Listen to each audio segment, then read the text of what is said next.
Gamer Leaf, the podcast in which one man strives to level up his geekhood and helping you do the same, one battle at a time. Now, let's get geeky with Gamer Leaf.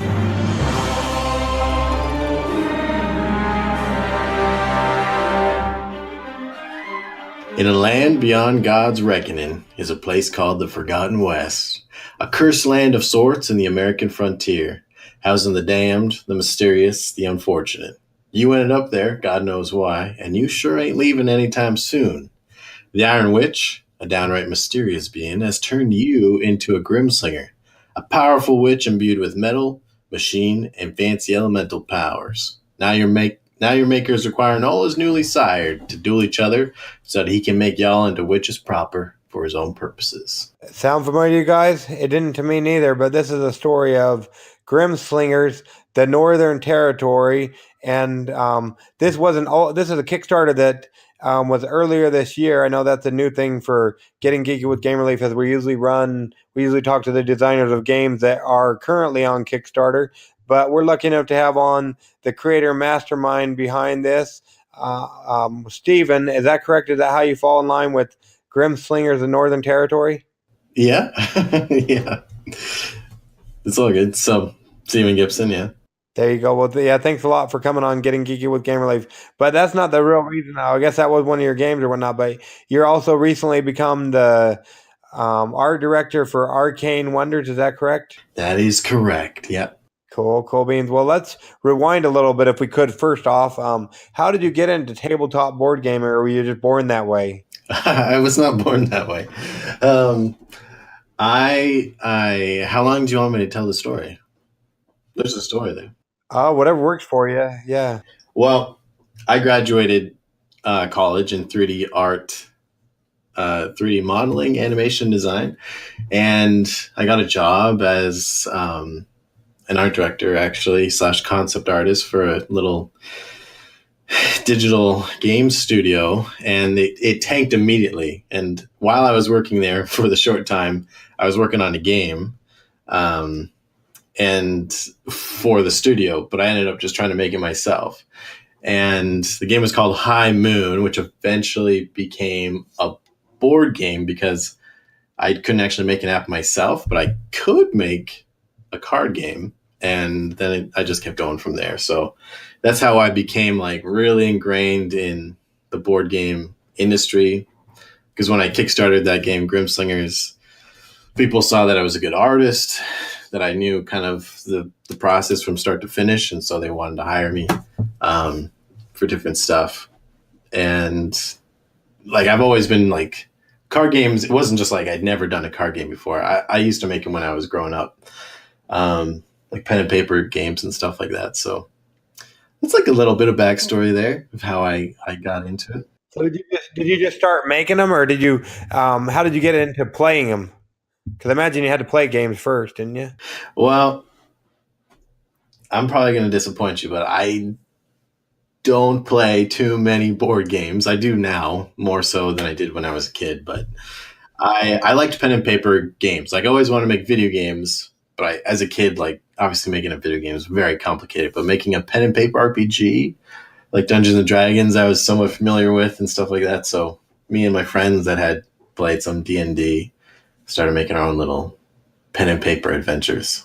Okay, so did you make adventures in D&D, or you made your own RPG, or how did that work? We'd make our own RPG.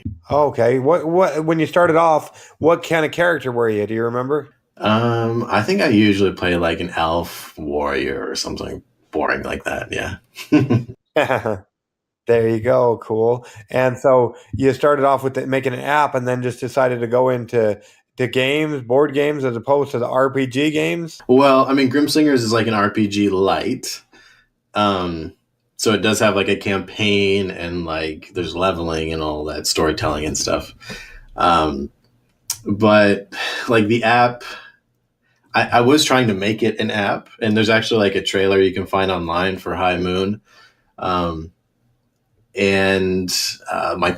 had different programmers as partners, and they kept leaving. So I was like, okay, I need to do something just myself, like that I can do from start to finish, and I don't need anyone else. That's how I got into it anyway. And I came across the website, The Game Crafter, which I think that guy was going to be on your podcast. Yeah, I think we talked to him, so we're going to have him on sometime in the future. So I saw that website. I was like, this is cool. Like I can manufacture and like make my whole card game myself. And so I just kept rolling with that. I didn't end up using the Game Crafter, but that was kind of like what inspired me. I like saw that I could make my own game. Oh, okay. And then Greenbrier picked you up, or how'd that work out? Well, I did the Kickstarter, and then Tony Galati, who's the salesperson actually for Arcane Wonders, he was working at Greenbrier Games at the time. He pitched my game to them. I was like, hey, we should nab this game. It's pretty cool. He was actually one of my high roller backers who paid like a couple $100 to have a custom character made for the game. And so then they tried it out and they're like, yeah, this is cool. So we'll pick it up. And so they ended up finishing the Kickstarter and eventually hiring me as their art director for a time. There you go. And it sounds like if people are interested, according to the, I think this was the page I was looking at, there's a way to get a late play. Yeah, you can still pre-order the game if you miss the Kickstarter, it looks like. You can't anymore. Oh, you can't? Okay. Well, it says click here. But the problem with Kickstarter pages is you can't change them after the Kickstarter ends.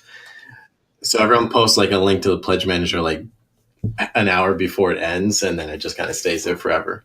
But it is going to hit retail in February. Well, there you go. So you don't have to wait very long. So that's good by the time this uploads. So did Tony end up going over to Arcane Wonders, and then he stole you over there too, it sounds like? Yeah, pretty much. Yeah. Yeah, that's pretty much what happened. That's a short story? Yeah. Like after the Grim Slingers Kickstarter, I left Greenbrier and was freelancing. And then Arcane Wonders needed an art dude. And Tony knew me, obviously, and what I could do. So he got me the job. There you go. Cool. So what all does that entail, if you don't mind telling us, being an art director for a game company? Well, you have to like hire and work with other artists. Now, generally, because I am an illustrator and a graphic designer, they try and have me do everything first. And if I don't have the time or something's beyond my skill set, then I'm in charge of hiring, like finding and hiring other artists and working with them to get the graphics made. You have to do like a bunch of InDesign work for setting up files for printers. So mainly anything that has to do with art, like making like ads for like Board Game Geek or whatever it may be, magazines and stuff. You do all that kind of stuff. So everything for the art for the company, I guess? Yeah. You try and convince the other people in the company like why something should look a particular way because everyone has different preferences. So do you usually win, or I guess you have to convince them to go your way, or you end up having to go their way, I guess? Or yeah, I think I win a lot. I've only been working at Arcane Wonders for a month, but like even with clients or something, I try and be pretty persuasive why I think something should be a particular way. So sometimes it'll involve like showing them like, okay, this is what you wanted and this is what I think it should be, which takes more time and therefore you make less money. But that's the problem with artists is like they're willing, because you're so invested in your art, you're willing to make less money to make sure it's the right way. I mean, good artists anyway, I think. Yeah. Have you ever had to scratch any of your art because it just wouldn't work or anything? Well, sometimes people just like, nah. But usually people I've worked for, like I tell people that want to hire me to begin with, or when I was a freelancer, like I usually don't do sketches. Sometimes I'll do sketches, but sometimes I'll provide just like the finished piece of art. And they're usually hiring me because they already like my art. And I'm like, I'm going to do it like this. And they're like, okay, just do it. Like, I don't know if you know Rule and Make. They recently tried and unfortunately didn't succeed in kickstarting a Terminator 2 board game. Oh, it didn't go through? I know I saw. Yeah, I don't know what happened. I think maybe it was a little rushed. but like I did a bunch of illustrations for that, and mainly it was just like, I'm going to do this, and then I'm going to show you it when it's finished. And they're pretty cool with that, so that's always nice. Well, there you go. That's probably why they're hiring you. They like your art, I imagine. Yeah. So sometimes there'll be like little changes, but yeah. So what is I don't know what you can all discuss or whatnot, or what's public and what's still in the works. But what are you guys working over at Arcane Wonders? I think well, one of the things I'm working on right now is RBWY Combat Ready. I wasn't originally supposed to, but because of everyone going on holidays and stuff, they needed some extra art help. So they got me doing like the player board and some other stuff, like fixing it up. So I that's some of the stuff I'm doing on RBWY Combat Ready. I think it's already a little bit behind schedule, which is why they had me do it, because they needed to get stuff done faster. Other than that, we're working on a mech game that is like a simultaneous action selection game. So everyone like picks their actions at the same time and reveals. It kind of has like a vintage mech warrior kind of look to the art. And then when I came onto the project, I'm redoing all the graphic design and everything, because I think it needed a little more a pizzazz. So there's that mech game coming out, and then there's another game that's like stacking tiles, which sounds lame, but after having spent some time with the game, it actually seems like a really fun like filler game where there's like some unique strategy to like collecting these tiles. We're trying to make 4 stacks of different colors, and it has like an Asian or Oriental theme to it.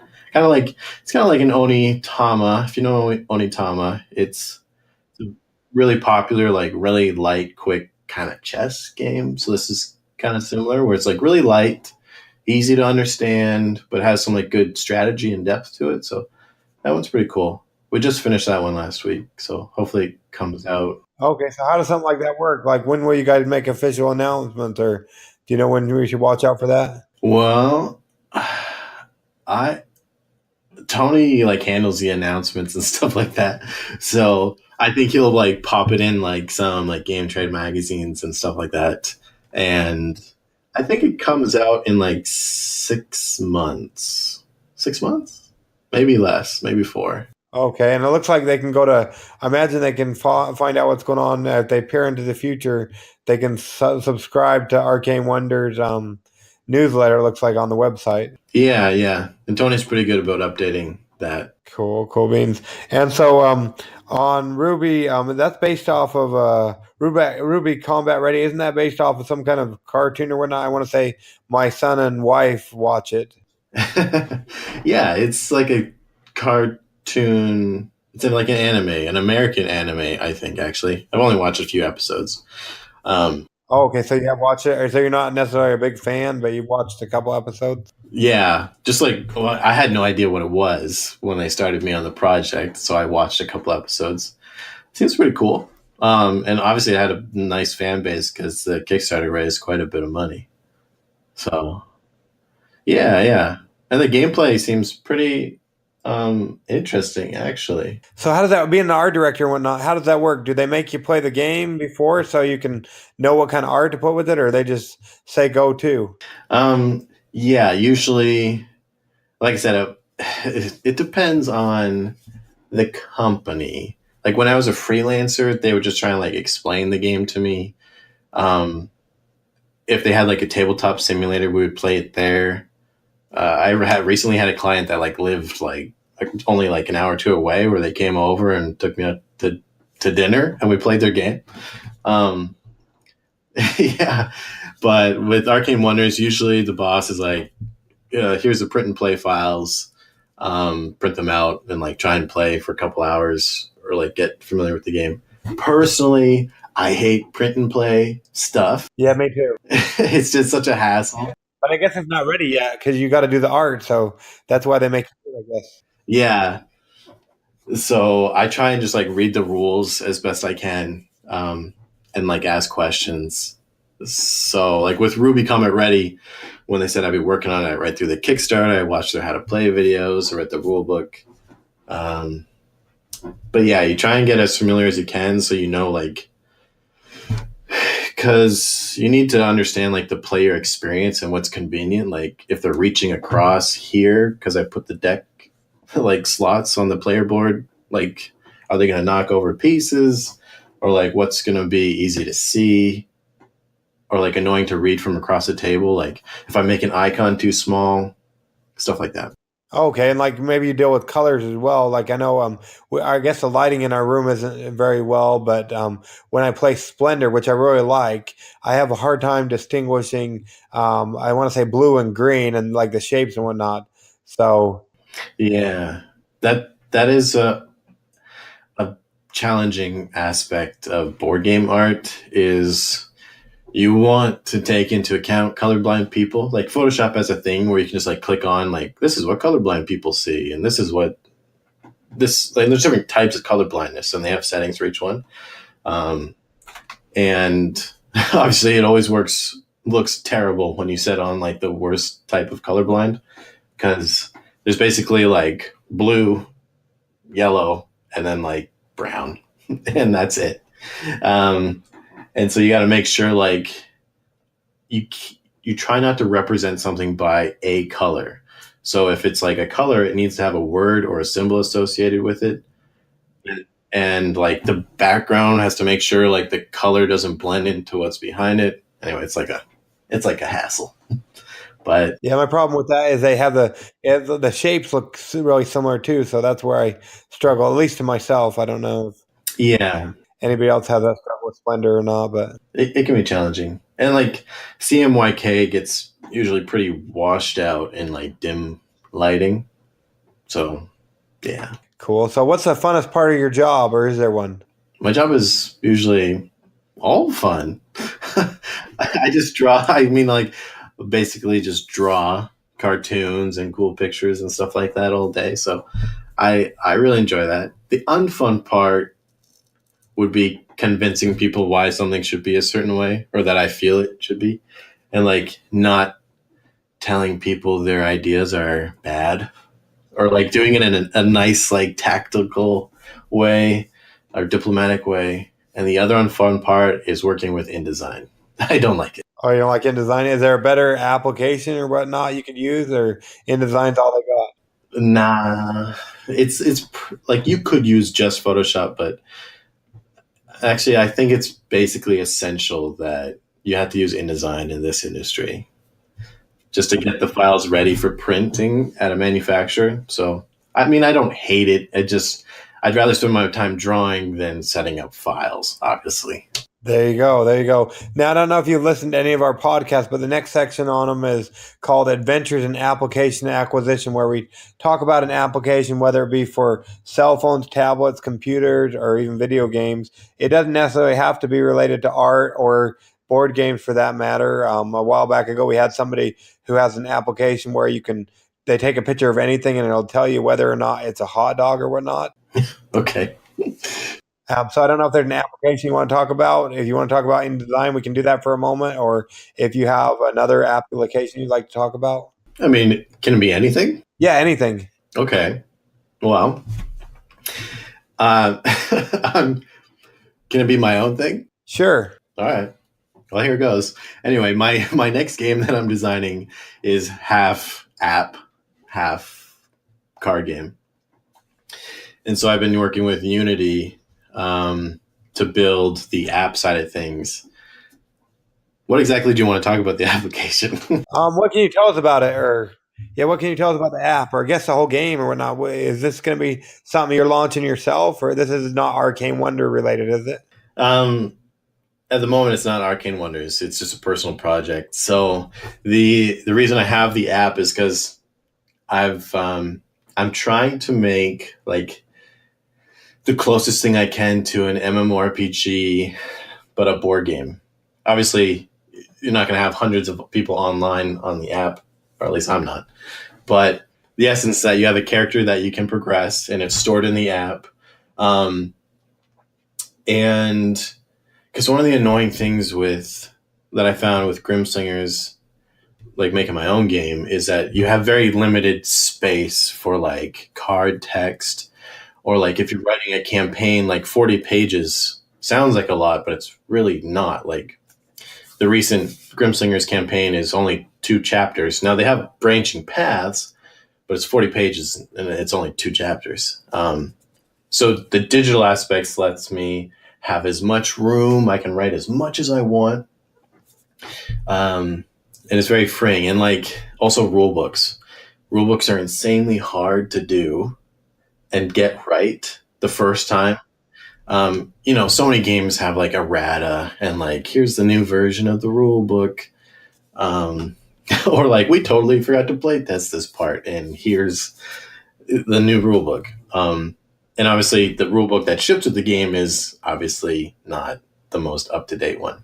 But with my plan is that the rule book will just be in the app and it'll always be up to date.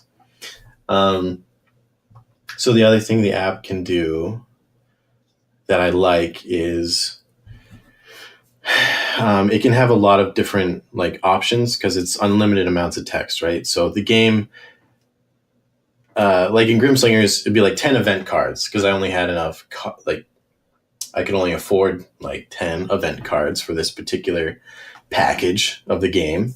But in the app, I can have 100 events. There's no limit to it. And I can update it on the fly, and people can just download it instantly, and the game's updated. If there happens to be something wrong in play testing, I can just update the app and boom. So I find it very freeing as a designer to be able to have that digital aspect to it. Like, and obviously I'm not the first to do digital, like Descent Road to Legend has an app that acts as like the DM that tells you where to put everything and makes setup easier. Mansions of Madness Second Edition has an app that really adds a lot to it. Plus, it makes it so like there can be more surprises that way because like you don't know how big the game really is in the app. So maybe that's frustrating to some people, but it can be extremely big. Like you can have a $10 card game, but the app, it has as much content as say $100 board game. Yeah, there you go. That's pretty good. So, is this something you're still in playtesting then? Yeah, I'm still building. The app is hard to do. So I'm doing it all myself using something called visual programming. I don't know how to write a line of code, but Unity, and I think every programming engine now has something called visual programming where basically it's like nodes you click together that create logic. So it's like when this happens, then go to this node and do this and then that. And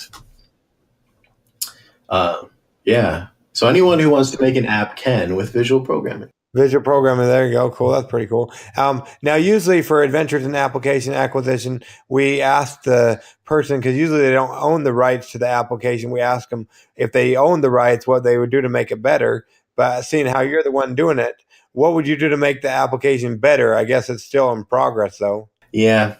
I mean, I guess finish it would be what would make it better at this point. I'm using like Unity has these plugins, so you can even like buy like whole games and just like customize them to your needs. So I'm using this one called localized dialogue cutscenes for making like dialogue scenes and all that kind of stuff. But that particular plugin doesn't have I don't know if this will make sense to anyone, but it doesn't have like a tree branching node display for the dialogue. If anyone's ever worked with dialogue apps, you'd know that there's like a node where the dialogue is, and then you would see it branch out to the other options. And it's like this big old tree. This one doesn't have that. It makes it very hard to organize and see like your whole conversation at a glance. So if I could change it, I would change it to a node-based conversation viewer. Okay, there you go. So if the creators of the application are ever listening or whatnot, they're what Stephen would do to make it better. And my son, Barbarian Leaf, is wondering if he can join us for the last of the interview, if that's okay with you, Stephen. Yeah, sure. Absolutely. So have you ever played it? Played what? The game? Like my game? Yeah. Yeah, it's pretty fun. Yeah, I've been testing it. So did you play it with your family? No, I haven't played with my family yet, but I'd like to. So soon you're gonna do it? Soon, yeah. Every night I spend a little bit of time working on it. There you go. Cool. Yeah, he does art for different games. So you're like other game, but you just want to finish it so you can know how to play it? So other people can enjoy it, yeah. So they'll have a great time with it? Yeah, I think it's going to be a lot of fun. Like, have you ever make a lot of games? Like, how many? Well, I've only officially made one game so far. This will be my second. Ooh. Well, have you had fun making the game? Yeah, it is a lot of fun. And do your family help you make it? I ask my wife what she thinks every now and then. So, sort of. So is it, so sometimes she does, sometimes she doesn't? Yeah. Sometimes she's helpful, sometimes she's not. Oh boy, there you go. Well, I don't know if that's good if she's listening or not. I guess we'll I don't think find she out is. if you're on the couch or whatnot. Yeah. There you go. Cool. Yeah. Well, we don't want to keep you all night or whatnot, but we want to appreciate you coming on, getting geeky with Game Relief with us. And if people mind us coming there to your hometown to stalk you, how would people go about finding out what you're doing over at Arcane Wonders or what you're doing in general with your games and whatnot?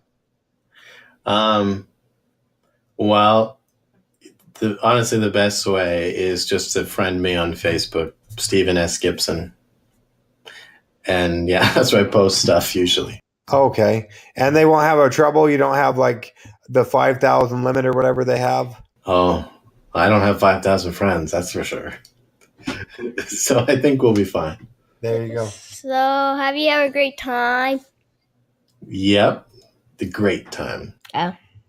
Cool beans. Yeah, well, we'll let you go. We don't want to keep you all night, but we really appreciate you coming on the show. Yeah, thank you so much. And what kind of Disney movie? Your favorite one you watched before? Man. Well, It's hard to say, and it's complicated. yeah. I think since I'm going to say Coco right now. I really enjoyed Coco. That was the most recent one I saw. Was it funny? Yeah, it was a beautiful movie, Coco. You should see it. Maybe my dad will. Cool. Yeah, we'll have to check that out. But yeah, we'll let you go for real this time, but we really appreciate it, Stephen. Yeah, thank you so much for having me. No problem. Okay, so the latest word on Grim Slingers, or the game we talked about at firsthand, is it will be out the first part of March, so pay attention and watch out for that. And then just a reminder about some of the great Kickstarters, as it's Kickstarter Corner once again. We've got, let's see, well, a couple different ones. We've got Warriors of Jogu Feint by Tony Chen of Monsoon Publishing, and that's a pretty good game. Watch out for it through February. Let's see, the first part of February, I want to say. It actually runs through, let's see here, my computer's a little slow, but that's okay. February 16th, so check that out on the Kickstarters. Then we got Hermatica, the board game. This is really fun, a lot funner than chess, even though I lose. It goes through the 8th of February. They're pretty close to being funded. And then we've also got, look out for the Journey Out of Homelessness. This one is pretty cool as well. It goes through the 15th of February. Check it out. 42 Days. The Journey Out of Homelessness is an educational board game where players can experience what it is like to be homeless. Check that out on the Kickstarters as well. As that's about it on our Kickstarter Corner. Do you have a game you want us to mention on Kickstarter Corner? Send us an email at gamerelief@gamereliefgo.com or a Facebook message. We'd love to have you on the show. And that is all for Getting Geeky with Game Relief. We will catch you all on the, you guessed it, flip side. Get geeky, stay geeky, and bring others into the geek fold. And we'll catch you later. Bye. Peace out.